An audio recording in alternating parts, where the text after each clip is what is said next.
Hello everyone, আমি সুপর্ণা। আমার নতুন একটি ব্লগে আপনাদের সবাইকে স্বাগত। আজকে চলে এসেছি মিহির রাইস সেরেমনির রাতের মেনু নিয়ে।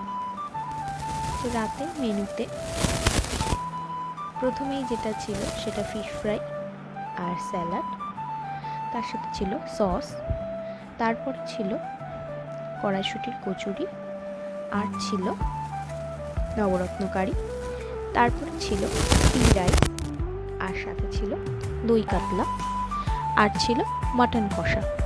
আমাদের যেহেতু অনেকটা রাত হয়ে গেছিলো, তাই আমি আর মাটনটা নিয়ে নিয়েছিলাম চিকেন কষা, আর ছিল আমের চাটনি, আর সাথে রসগোল্লা, মালাই চমচম, পাঁপড়, আর সবশেষে ছিল আইসক্রিম।